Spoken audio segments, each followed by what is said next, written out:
Hey you and welcome, my name is Mike, and in this little video, it was springtime in Mississippi, and well, something evil and twisted was about to happen. It wasn't planned, and it wasn't really gonna stop. It was, one of those, well, in for a penny. And the reasons given, thought to be why, well, there's been a few. Mental health issues, speculation online about something darker happening in the home, mouth fedoras, or vapes as they're also sometimes known as. But who really knows? Sure, at the end of the day, we weren't there. But, cameras were. That's mom. What is this? Let's give it a go.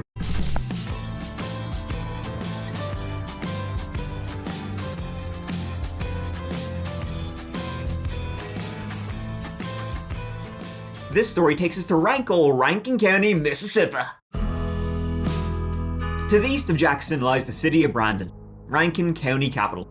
It's home to about 25,000 people, and more or less it's a suburb of Jackson, the state capital. Overall, not really much to say about Brandon, other than it is where legendary quarterback Gardner Minshew of Minshew Mania fame, he grew up there, so Brandon, I salute you. People say it's nice, it's got stores, amenities, things to do, and if you're a parent, the schools are pretty good. One of those schools is Northwest Rankin High School, where a 14-year-old girl named Gregg was getting her education on. Gregg was born in 2009 in old Mississippi. Her parents, Ashley, she worked as a math teacher. Her pa, Kevin, he was kind of like sort of out of the picture by many accounts. See, there was a lot of custody dealings between her father, Kevin, and her mom, Ashley, and seemingly they were quite contentious. And I understand he had a bit of an issue with the old druggerinos, sure you know yourself. This was seemingly exacerbated after Carly's little sister Natalie was born. Unfortunately, and of course so tragically for Ashley and for Kevin, a little Natalie would pass away at only 1 year old from spinal muscular atrophy. From there, Ashley and Kevin's marriage deteriorated, and they would later divorce. As I said, Kevin would have his issues with drugs, allegedly, even doing them around Carly. That was of course though till the marriage was out in its arse. It got the boot, though he would still, have visitation, and he would still see Gregg somewhat regularly. Ashley, now mostly raising Carly by herself, though it seemed like she really gave everything, to her daughter. She was like just an incredibly supportive, loving mother. And she herself would later remarry. This was when Carly was about 11, and the new stepdad in Carly's life was a fella by the name of Heath Smiley, a physical therapist, and he fit in like a hand in a glove. By all accounts, his and Carly's relationship was pretty good. Which is kind of surprising. Carly, she lost her sister when she was very young, then her parents divorced, her dad, his issues. Apparently once her dad forced her to drink an entire beer, like when she was 12 years old. He forced her to drink an entire beer, like that sort of thing. Sure, getting her started early, I guess. Heath, on the other hand, though, real family man, they would play video games together, they would play guitar box together. He adopted 2 golden retrievers for the family, one named Wyatt, one named Finn. Carly was like mad about the dogs. She had her guitar lessons, karate lessons, and when she was 11, she was chosen as September 2020's Character Trait Student of the Month, with that month's character trait being friendship. This was at Northwest Rankin Middle School, so I guess she was the friendly sort. That'll come in handy with, where she is currently. So Carly grew, and she later attended Northwest Rankin High School, the same high school, in fact, that her mom Ashley taught algebra at, and as a person who also went to the same school that their mom taught at, it can be awkward. It's not great. Carly, though, was on the up and up. She even skipped, look at you, a grade. That's how shit a lot going on up here. Maybe too much going on up there. She wasn't really the popular sort, too smart to be, but she had her own little circle of friends. And an excellent taste in Christmas sweaters.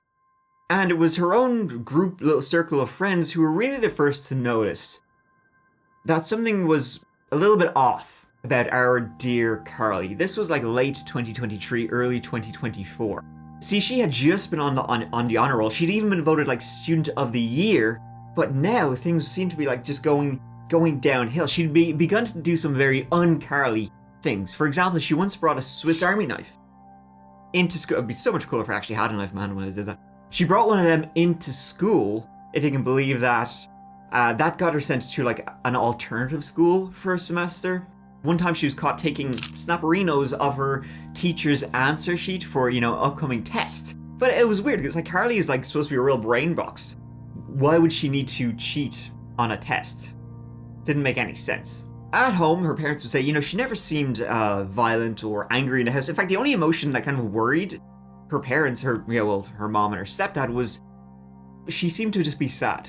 Really sad. They thought she was really depressed. To the point where they would take her to a clinic and she'd be diagnosed some happy pills. Now, of course, she was like 13, 14 around this time. Kids go through all sorts of phases and mood swings and yada, yada, yada. But it just seemed like, she had been doing so well and now she was switching track. And because her biological dad, Kevin, he kind of had a not so great history of things, I guess they were even more worried that maybe she might follow, go down the wrong path.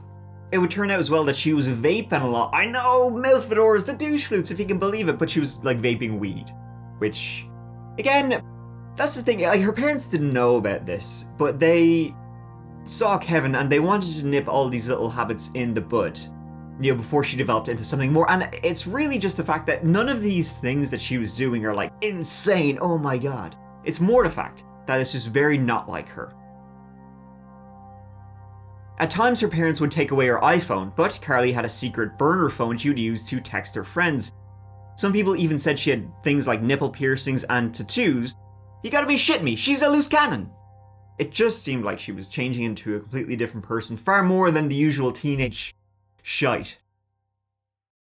And before we continue, folks, it is the time of the season. I hear the jingles in the air. So how about, you get your Christmas presents and your holiday gifts out of the way. Guess what? Santa Claus already shared everybody's list with me, if you can believe that, and what they all want this holiday season is a brand new pair of noise-cancelling earbuds. And you can do no better, my friends, than Raycon and Raycon's best-selling everyday earbuds. They're called everyday for a good reason, because I literally do use them every day to keep things quiet up here. You know what I'm saying? I live beside a big old road, and I need perfect silence. To so I can crack on with my little videos, researching and writing, well, what I'm literally saying right now. And now I get that perfect silence because I got a pair, that's one for each ear, of Raycon's incredible everyday earbuds, which, listen, that's an audio joke, they rule. Raycon's everyday earbuds are made to make your everyday just a little bit easier. Now, there's a lot of features of which I am already a huge fan of. I'm talking, the 32 hours of battery life. I'm talking 10 minutes charge.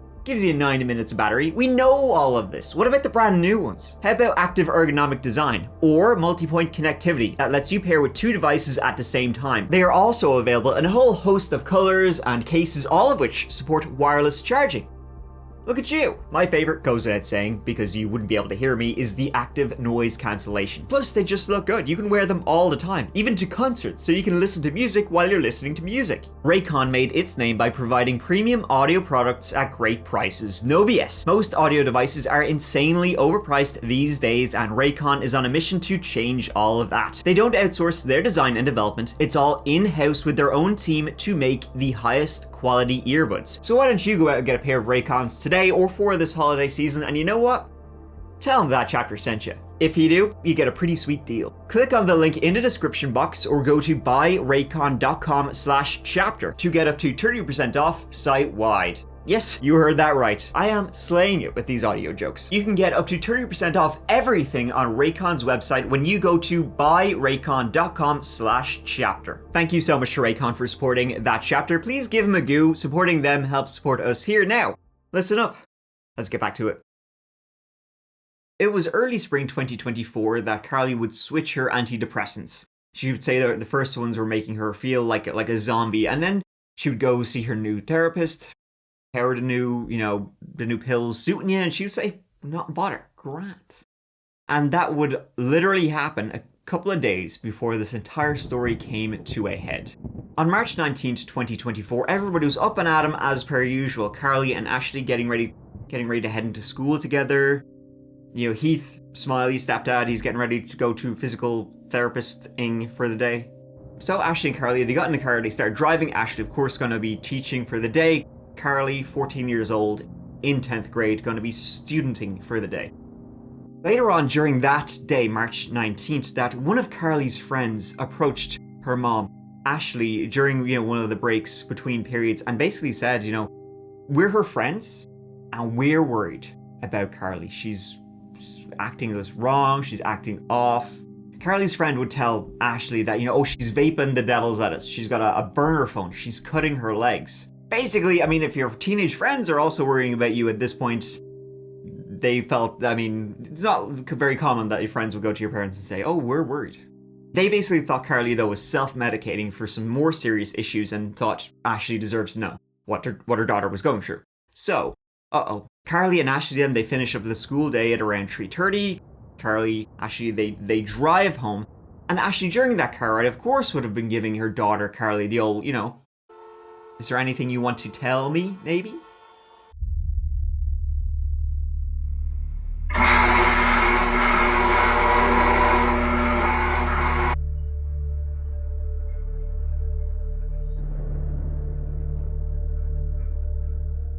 They arrive home and they head inside the house.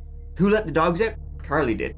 Opens the door, lets Wyatt and Finn, their 2 golden retrievers, run outside in the backyard. While Carly is out there, though, with the dogs, Ashley goes into Carly's room and she starts snooping around. And eventually she does find vapes in Carly's room that have weed in them, supporting, what Carly's friend had told her just a couple of hours earlier that day. That Carly maybe has some worrisome issues.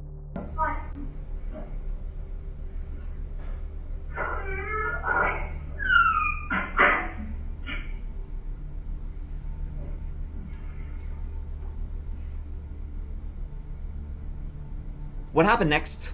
Well, it was caught on camera, but, when Carly went into the house, a switch done got flicked. She walks into her bedroom and she sees that her mom has found her little stash and is likely waiting there with a disappointed expression and is armed with the stern talking voice. So Carly walks out, she goes into her mom and stepdad's room and she grabs a gun.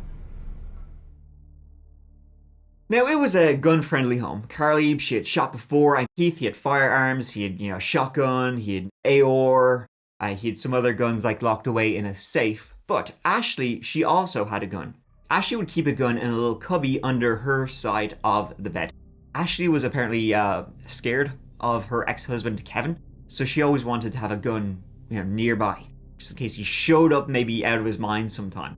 That gun was a .357 Magnum. Carly knew where it was. She went in and she picked it up and she walked out of her parents' bedroom. And then, after creepily peeking to check if her mom was in the kitchen, she walked back into her own room, where I guess Ashley was still ready to have a chat about the weed vapes she found, though she wouldn't say much. Carly walked in, aimed, and fired 3 shots at her mom with the Magnum. 3 times in the face.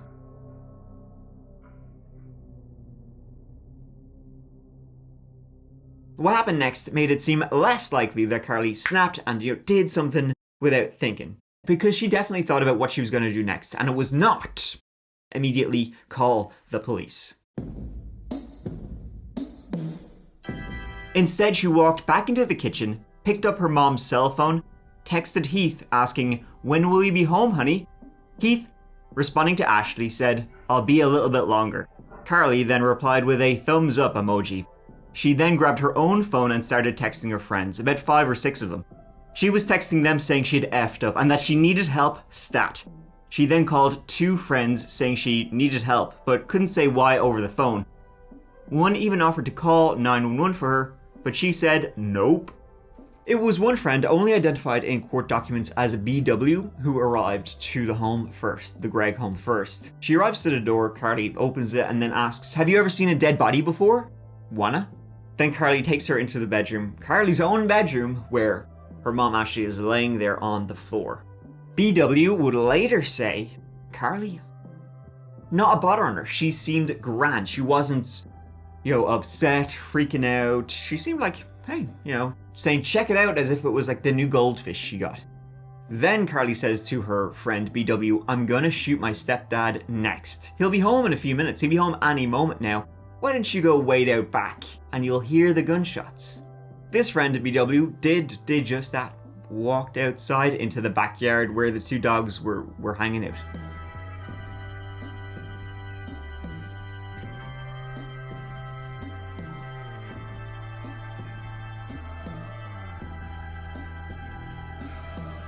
Then, almost as soon as Heath opened the front door, I'm talking like 1 or 2 inches, Carly shot at him.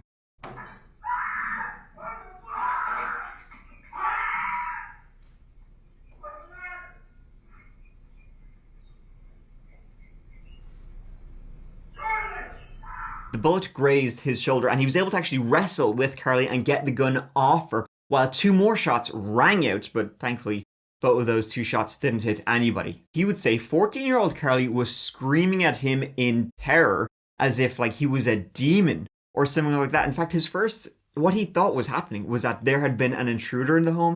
Carly had gotten the gun to defend herself and thought that, he was the intruder. Heath managed to get the Magnum off Carly and she just books it out the back of the house. Running out the door, BW goes with Carly, they jump over a fence and then they just get out of there. They then go their separate ways. In the meantime, Heath, keeps going into the house and he finds his wife dead and calls 911.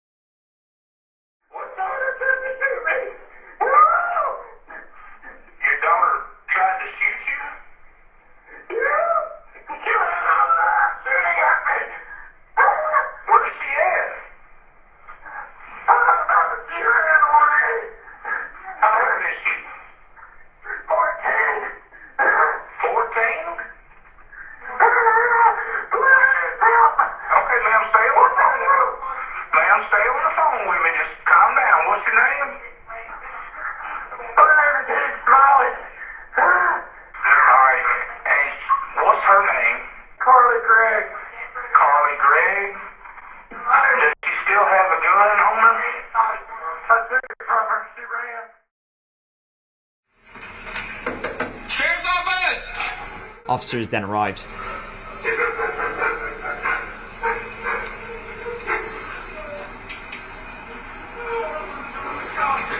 Sheriff's office!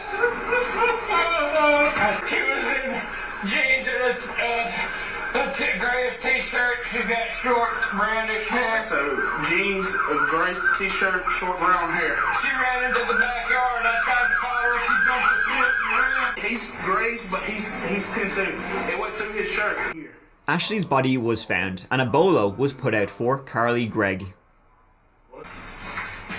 That's mom. That's mom. Yeah.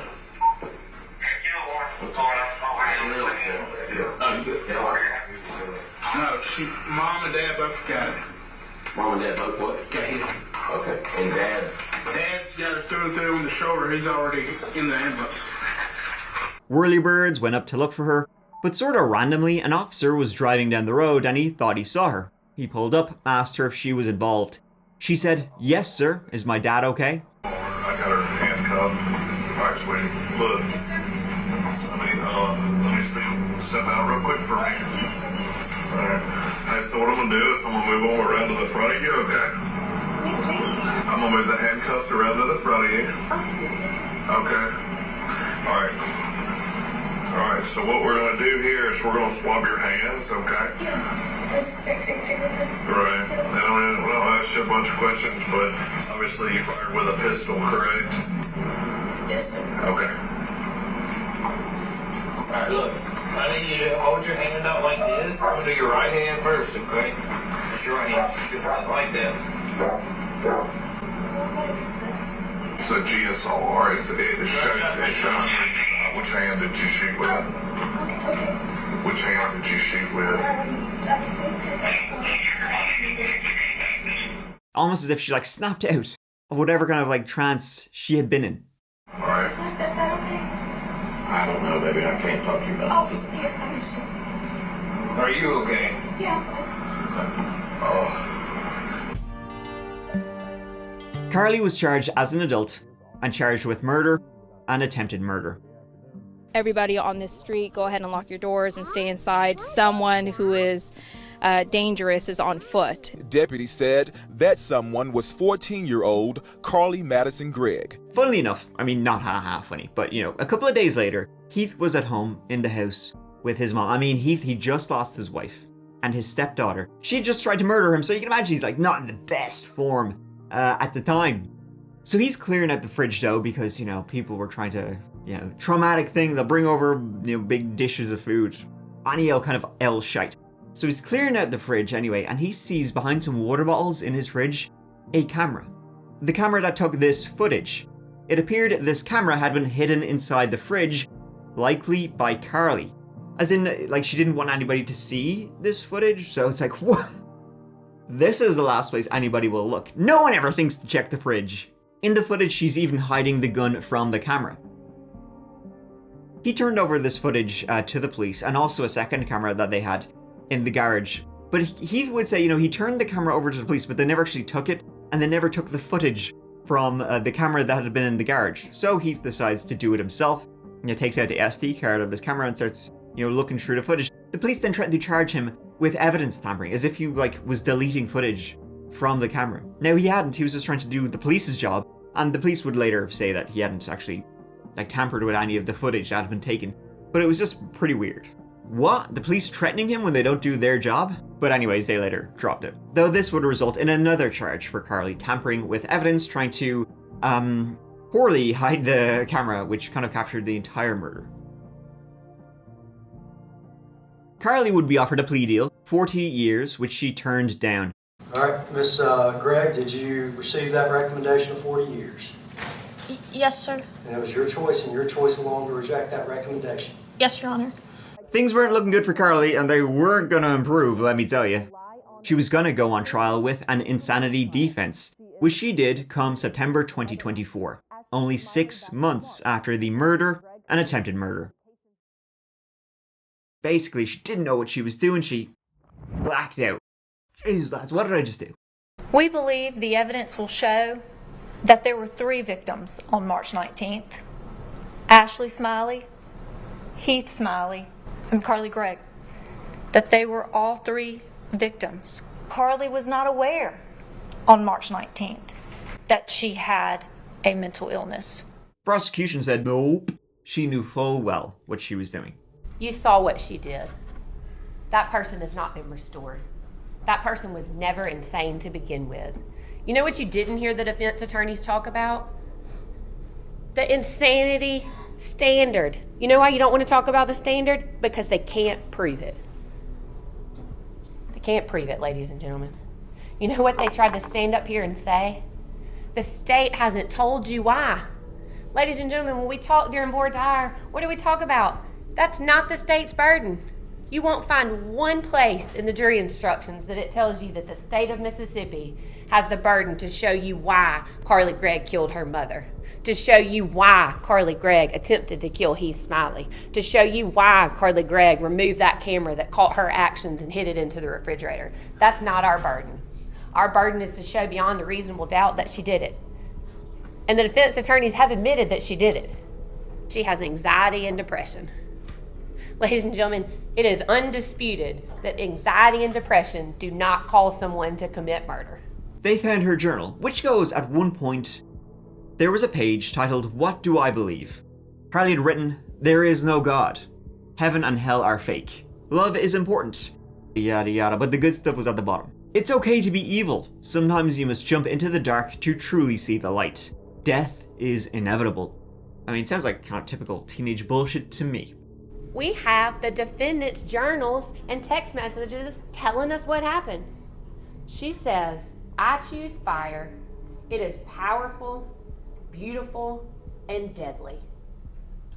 These are the traits I desire, so I choose fire." Ladies and gentlemen, that lady right there chose fire. Her therapist would say, that in the previous meetings they'd been having for months and months, Carly had never, expressed anything like, what she had done, hallucinations, blackouts, nothing like that. Like, this was not, something, nothing had been leading to this, she just did it. And she knew right from wrong. She knew what she was doing. She probably killed her mother simply because she wasn't getting her way. Her friends would say she made jokes about murdering her parents all the time. And, so the prosecutor would say she knew what she was doing. She even made an attempt, albeit badly, to, hide the murder, hide the camera in the fridge. It's a good one. She hid the gun from the camera, very awkwardly. She texted her stepdad from her mom's phone, pretending to be her mom so she would be ready and waiting with an iron, pointed at his head. She then seemed in grand form when her friend BW showed up saying, "Look at that, look what I just did." And then she made a run for it. The defense would say her medication had just changed, hence why there wasn't much leading up to this, why it was so sudden. That she discussed her worries about her mental health with her doctor, and they argued that teens aren't forthcoming about a lot of things. Perhaps she had more serious issues, in her noodle than she let on. She just knew that if she told her doctor would tell her parents, and her relationship, with Ashley and Heath wasn't great at the time. Prosecution called bullshit. Verdict of the jury is count 1. We, the jury, find the defendant, Carly Madison Gregg, guilty of first-degree murder as charged in the indictment. Count 2. We, the jury, find the defendant, Carly Madison Gregg, guilty of attempted murder as charged in the indictment. Back row, sir, is that your verdict? Ma'am, is that your verdict? Ma'am, is that your verdict? Sir, is that your verdict? Ma'am, is that your verdict? Ma'am, is that your verdict? Ma'am, is that your verdict? In the end, the jury found Carly Gregg guilty of all charges. Your sentences will be as follows. As to count 1, the jury having fixed the verdict at life imprisonment, this court will sentence you to life imprisonment. As to count 2, you'll be sentenced to life imprisonment. As to count 3, you'll be sentenced to 10 years to serve. Carly Gregg, only 15 years of age, was sentenced to life in prison without the possibility of parole. Should she have gotten that, folks? That's my question to you. I mean, what she did was absolutely horrific, but she clearly needs help. Especially for somebody so young. Hopefully she's getting it. Hopefully she is getting it in prison. Now, as well, kind of like a side story to this and another theory about what happened was that there was some speculation that maybe Carly and Heath were in cahoots. And that Heath coerced Carly into murdering, which, okay, it's dumb, it's not true at all, but that Heath coerced Carly into murdering Ashley. But there was some weird exchanges for sure during the trial between the pair of them. And, before she went on trial, and probably even now, Heath would talk to her every day. So I just think he just really, cared deeply, loved his stepdaughter. Which in any other way would be good. But I guess here when it's, this story just gets very dark. Carly's defense would file for a retrial immediately as soon as she was sentenced, and that would be even sooner it would be denied. And there you have it. That is the case of Carly Gregg. Insane is the only way to put it. Insane, I mean, these cases when it's killer kids are always insane, but this one is insane truly in all the wrong ways. Is there ever a right way to be insane? Well, not in any way that involves murder. Thank you so much for watching. I really appreciate you taking the time to watch this whole video, folks. Always means so much to me that you're taking time out of your day to watch all of that chapter videos. So the next video will be up soon enough. We'll be up when it's up, so please give it a go. But until then, please take care of each other. Please take care of yourselves. Because I love you. Mike out.